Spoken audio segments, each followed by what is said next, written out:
Welcome to Local SEO Tactics, the podcast where we bring you tips and tricks to get found online. I am your producer, Caleb Baumgartner, and in today's episode, Jesse goes solo to explain the basics of Web 2.0. Jesse explains what websites are considered to be part of Web 2.0 and how you can leverage those sites as part of your SEO strategy. With these tips, you'll learn how to avoid the potential pitfalls of an SEO strategy in this area while reaping the benefits. Thank you for listening and enjoy the show. Welcome back to Local SEO Tactics, where we bring you tips and tricks to get found online. I'm your host, Jesse Dolan, here with a solo episode for you. Today, we're going to be talking about Web 2.0s. That's a term you've probably heard in the SEO industry, maybe something you've even dabbled with yourself. And today, we're just going to kind of go through a basic, what is it, right? Why is it? How can you leverage it? Things like that, which there's a danger that you can get a little spammy.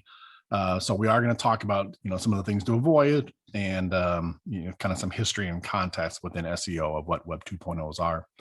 Before we do that, I do want to mention our free instant SEO audit tool. If you haven't used that, check it out. Go to localseotactics.com, top right corner, click on the yellow button. You can plug in your website or a competitor's website. Add the keyword that you want to optimize or score a page against, and it's going to give you a free PDF with the good, bad, ugly, what's going on that page, and a great punch list for some things that you can do increase your SEO and optimize your page to be found for those terms. And if you're running against a competitor's page, can be kind of reverse engineer, see what they're doing and what they may be targeting. Some pretty good insights. So check that out, localseotactics.com. It's completely free. Use it as many times as you want. So today, like I said, we're going to be talking about what are Web 2.0s. And so first, just give a quick history and context of what they are. It's kind of a snazzy term, can be a confusing term because it is pretty all encompassing, for what it is. And I think something that people I've talked to over the years initially get hung up on is when we use that 2.0 designation, we're used to that in like software updates, right? Like iPhone, iOS, 14, 14.5, and so on and so forth. We're used to that 1.0, 2.0 revision system. And for Web 2.0s, that's just kind of made up, right? There's no revision of the web, if you will. That's a term that was coined years ago, I think probably in the early 2000s, when these types of sites, which we're going to explain here in a second, started becoming popular, and it kind of changed the way that we interact with websites. So that's kind of the first thing to know. There's no Web 3.0 and 4.0 looming. It's kind of a made up terminology, but it's stuck and it kind of references a type of website here. So what are Web 1.0s, right? Kind of start there. That's your traditional website. Probably, you could call your website that you're working on for your business a Web 1.0. That's a website where it just has information, right? Like you've created a page or a site about your products, your services, your business, and you've published it online. Your clients and your customers and your consumers will visit it and obtain information. They're going to read information. They're going to watch a video maybe, but they're not going to really interact, post, comment, and engage on that website. They're just there to consume information. It's a very static website. That's what you'd refer to as like a 1.0. What are Web 2.0s? Well, they are the ones that we can engage with. Social media websites like Facebook is a Web 2.0. Yelp would be a Web 2.0. These kinds of sites where you can interact, engage, comment, post, share, things like that. They're just not static websites. They definitely rely on user-generated comment, again, by way of Yelp, leaving reviews, testimonials, ratings, things like that. That's what really drives Yelp, is that user-generated content. If you can imagine, how could Yelp possibly exist without all that, right? That's kind of what they do. They're a great version of like a Web 2.0. Again, Facebook, things like that. But then also there's a lot of other websites here. We're going to talk about how to leverage them for your SEO, to be clear, and again, what to avoid. But there are other websites you might not think of in that respect. So we're going to break down a couple different types of sections. So rolling back, like Facebook, social media, whether it's an app on your phone, which a lot of us probably would think of Facebook. We don't think of it as a website per se, but it really is. Even though there's an app on the, whether it be the Google store or the iPhone store, whatever you want to call them, you can download it and interact with Facebook through that app. You can also go to facebook.com, log in, and it's a website. And the content on there is findable on the web, shareable on the web, things like that. So social media. Now, whether we, excuse me, whether we mean Twitter or Facebook, TikTok, really all of these apps and websites are Web 2.0s that are social media. Again, they're not a static website where some other person is putting the information on there and you're just consuming it and reading it and watching it. You're part of the community creating, sharing, commenting, improving, editing. That's a Web 2.0, and social media is definitely a part of that.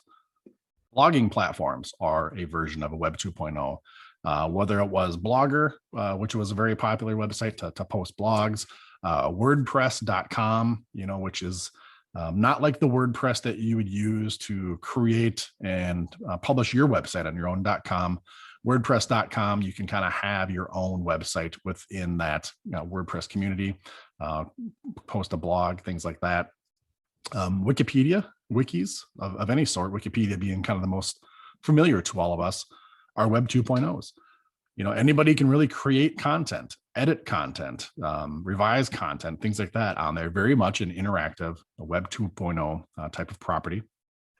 Video sharing, like I mentioned, TikTok, but YouTube is a Web 2.0. Again, we're creating videos. We're providing content on that website that is YouTube for promotional purposes, for sharing purposes, entertainment, things like that. You can leave comments on other videos as long as somebody has it enabled, of course. And then you can share that content as well. So YouTube and things like that are another great example of Web 2.0. And then other services as well, like Flickr, was very popular for a while. Instagram, kind of like that, even though it's more social media like now, but just photo sharing sites, things like that. Again, our example of Web 2.0s. Even if you're just sharing a photo, you're still creating content on that website. You have the opportunity for tagging, for linking, for commenting, and things like that to expose your brand and your website. So those are versions of Web 2.0s. It's basically, again, like I said, instead of just merely reading the website, you're engaging, interacting, and helping to create it. That's kind of the big difference in what defines what is a Web 2.0. So now that's kind of a general education on what they are. I actually went back up. I completely forgot kind of the third segment, which is something like a MapQuest, right?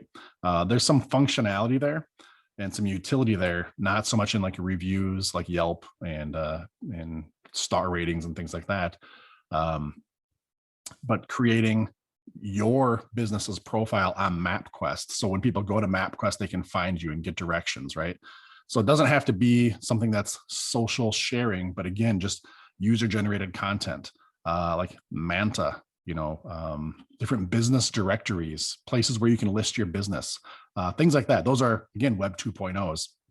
Even if they're not as interactive as social, you can still create content on another person's website. Again, that's Web 2.0, right? They're not the only ones creating the content, pushing it out to the public.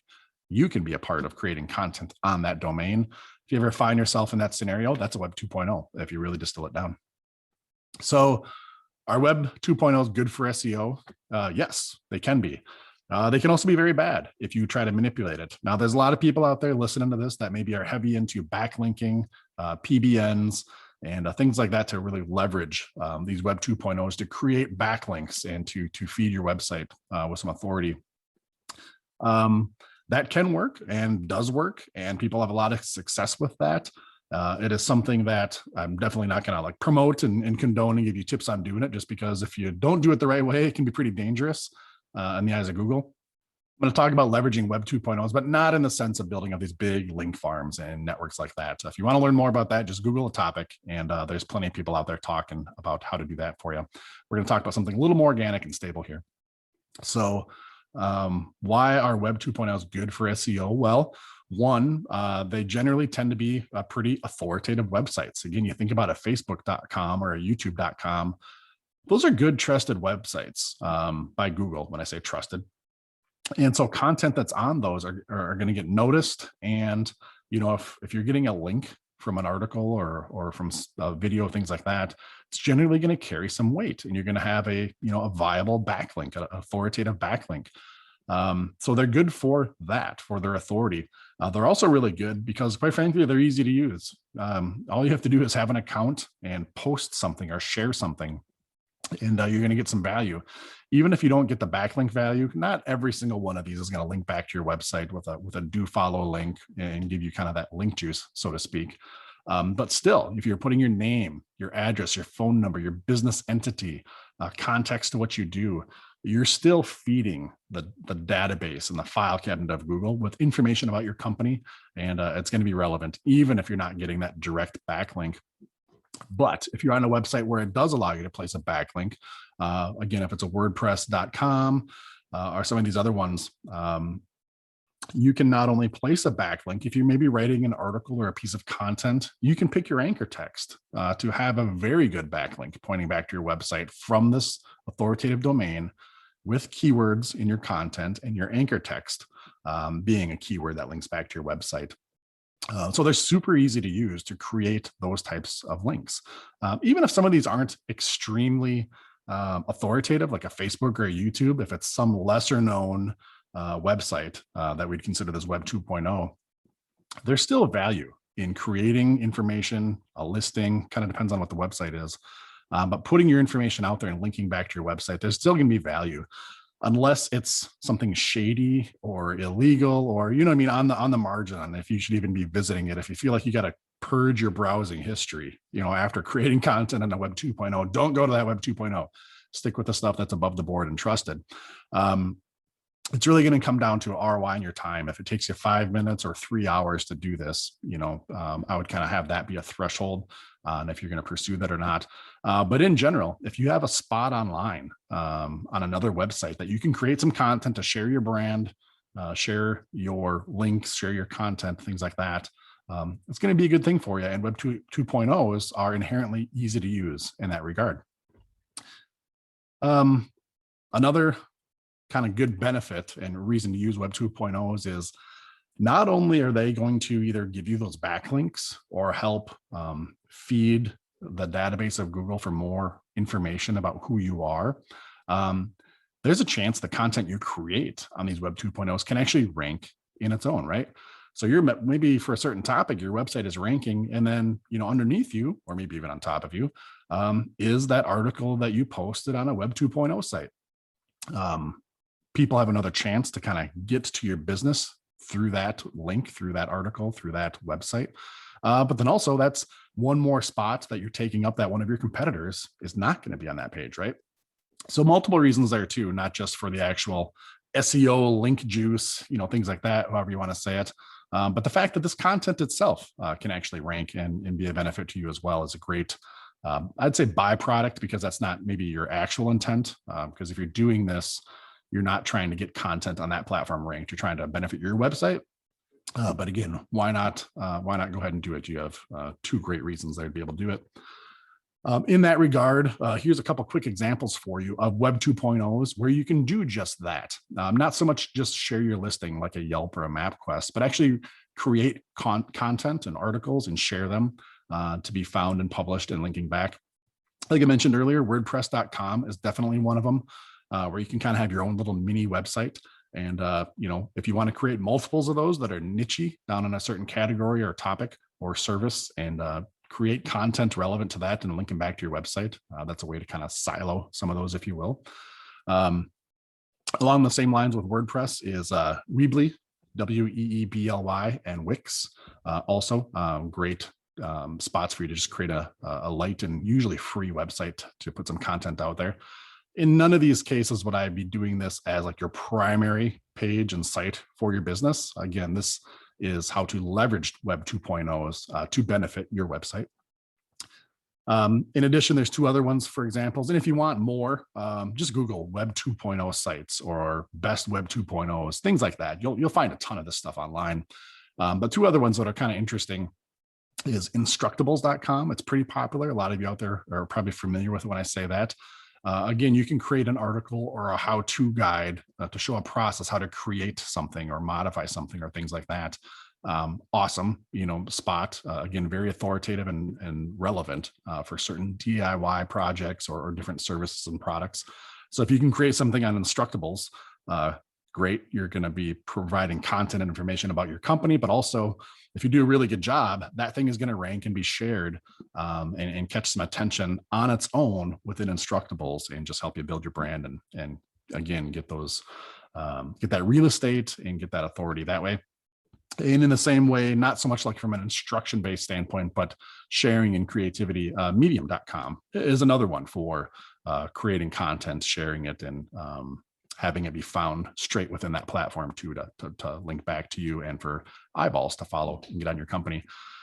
At the end of the day, I would say again, how much of this you do, how much time and energy you put into it for you or people on your team is really going to determine kind of where your ROI point is and how many of these do you want to do, how many of these do you need.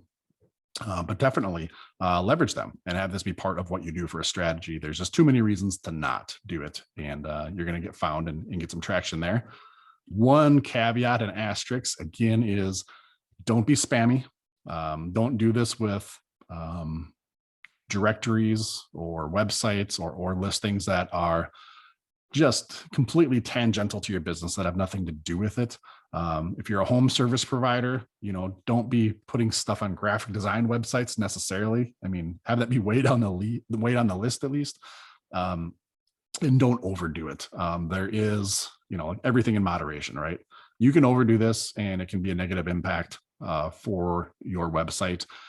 If it gets to that point, that's a little tricky to undo, right? To erase that stuff. So just try to be organic and be natural and not be too spammy with this, and have it be part of your strategy.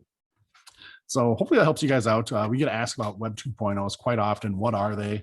And the point of this episode was hopefully to just give you an overall picture of what they are and some context. So now you can talk about that when you're sitting at the table with all your SEO friends having super exciting SEO discussions that your spouse or your significant other is super jealous of, right? I think we all know exactly what I'm talking about there.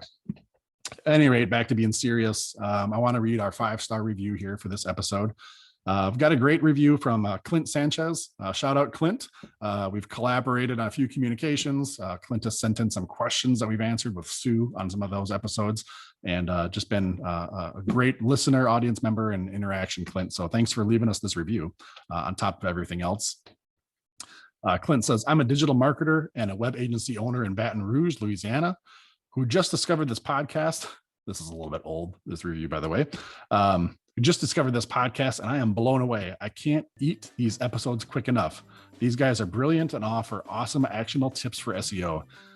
Thanks for all that. The brilliant thing, again, I would maybe defer to my wife to help argue against that. But we do appreciate the awesome feedback, Clint, and the praise that you're given. Lets us know that we're doing the right thing. Like I say, every few episodes, man, it's just great feedback. Lets us know we're doing good and that we resonate with you folks out there. If you feel like Clint or you want to share even just a 5-star review without any comments, we'd love to hear from you. If you do drop your name or your username or your handle on there and the comments, we'll be sure to read that and give you a shout out on the show here. You can go to localseotactics.com, go down to the bottom, click on the button for reviews, and we make it real easy for you to access whatever platform that you want: Facebook, My Business, podcasts, so on and so forth. As long as you keep sending them in, we're going to keep reading them on the show. Appreciate you guys for tuning in, and we'll catch you on the next episode.